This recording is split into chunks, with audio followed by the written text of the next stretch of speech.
Welcome to my YouTube channel. This video will be sponsored by SB Digital Marketing. திருவண்ணாமலையில் company வந்துட்டு locate ஆகியிருக்கு. Digital courses வந்து நிறைய அவைலபிளாக இருக்குது. உங்களுக்கு தேவையானதை நீங்கள் சூஸ் பண்ணிக்கலாம். ரெஃபரல் இன்கமும் இருக்குது. 24/7 சப்போர்ட்டும் இருக்குது. நீங்கள் டீட்டெயில்ஸ் வேணும்னா இந்த நம்பருக்கு கான்டாக்ட் பண்ணுங்கள். The struggle to find courses that truly speak your language, it's finally over. Welcome to EduQuest, where learning is made just for you. At EduQuest, we bring you a wide range of online courses, from career building programs to skill boosting masterclasses, all in your regional language. Because we believe language should never be a barrier to success. Our courses are tailor made after understanding what today's learners really need. So why wait? Start learning the smarter, simpler way only with EduQuest. Visit eduquest.courses and explore your next course today. And hey, don't miss out on our exciting offers and promotions. Hi guys, welcome to my channel. இன்றைக்கி நம்ம வந்துட்டு சாம்பார் வந்து எப்படி வைக்கலான்னு பார்க்கலாம். பருப்பு சாம்பார் ரொம்ப ஈஸியான மெத்தட் தான். ரொம்ப சிம்பிளாக பார்க்கலாம். ஃபஸ்ட்டு வந்துட்டு குக்கர் வச்சு அதில் தேவையான அளவு தண்ணி ஊற்றிக்கோங்க. நம்ம பருப்பு வந்து ஊற வச்சுருக்கணும். ஒரு 8 மணி நேரம் இல்லைனா 6 மணி நேரத்துக்கு முன்னாடியே ஊற வச்சுருங்க. ஊற வச்சு அதையும் சேர்த்துக்கோங்க. அதுக்கப்புறம் ஒரு 4 பல்லு பூண்டு, கொஞ்சமாக சீரகம், 1/4 ஸ்பூன் போட்டுக்கோங்க. கொஞ்சமாக மஞ்சள் தூள்,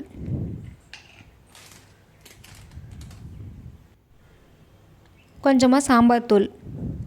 சாம்பார் தூள் போட்டால் டேஸ்ட்டாக இருக்கும். ஒரு 2-3 பச்சை மிளகாய் காரத்துக்கு ஏற்ற மாதிரி. பெரிய வெங்காயம் 2 கட் பண்ணி வச்சுருக்கேன், அதையும் வந்துட்டு ஆட் பண்ணிக்கோங்க. அதுக்குள்ளே தக்காளி வந்து 2 ஆட் பண்ணியிருக்கேன், அதையும் சேர்த்துக்கோங்க. ஒரு கலந்து விட்டுருங்க. உப்பு இப்போ போடக்கூடாது, நான் எப்போ போடணுன்னு வீடியோவில் சொல்கிறேன். பெருங்காயம் கொஞ்சம் போட்டுக்கோங்க. அவ்வளோதான், எல்லாமே போட்டாச்சு. இப்போ வந்து குக்கரை வந்துட்டு க்ளோஸ் பண்ணி விசில் வச்சிடலாம். 3 விசில்லேருந்து 4 விசில் வரைக்கும் விட்டுக்கோங்க. அவ்வளோதான், விசில் அடங்கிடுச்சு. ஓப்பன் பண்ணி பார்க்குறேன் பாருங்கள்.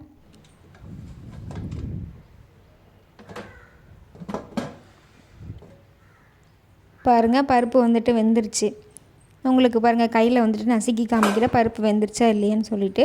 உங்களுக்கு இன்னும் குலைவாக வேணும் அப்படின்னா நீங்கள் இன்னும் 2 விசில் கூட சேர்த்து விட்டுக்கோங்க.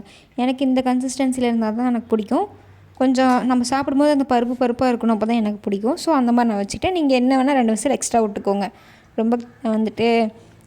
ரொம்ப நல்லா மசிகிற மாதிரி வேணும் அப்படின்னா.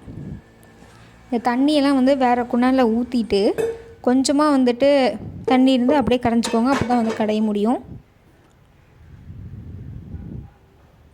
எக்ஸ்ட்ரா தண்ணியெல்லாம் இன்னொரு குண்டானில் ட்ரான்ஸ்ஃபர் பண்ணி வச்சுருங்க. அதே தண்ணியில் விட்டு கடைஞ்சிங்கன்னா நம்மளால் கடைய முடியாது.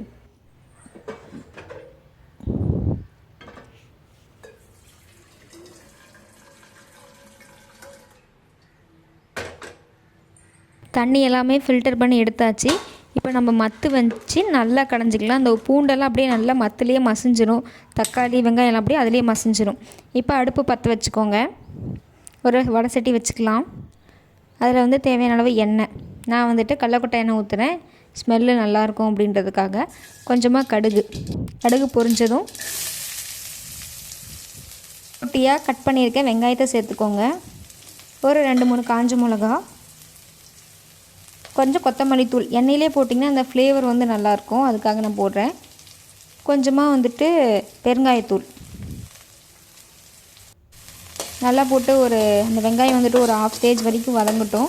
சும்மா ஒரு கலந்து விடுங்க. இப்போ வந்துட்டு நம்ம கடைஞ்சி வச்சுருந்தோம் பார்த்திங்களா, அந்த பருப்பை வந்துட்டு அதில் சேர்த்துக்கோங்க.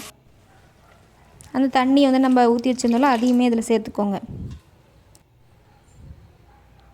புளி கரைசல் வந்து கொஞ்சமாக ஊற வச்சுருந்தேன், அந்த புளி கரைசலுமே இதில் சேர்த்துக்கோங்க. நல்லா கொஞ்சமாக இருந்தால் போதும். புளி கொஞ்சமாக ஊற வச்சு அதில் வந்து சேர்த்துக்கோங்க. சேர்த்துட்டு நல்லா கலந்து விடுங்க. இப்போ வந்துட்டு நம்ம இப்போ தான் உப்பு ஆட் பண்ணணும், ஃபஸ்ட்டே போடக்கூடாது. இப்போ உப்பு ஆட் பண்ணிக்கோங்க.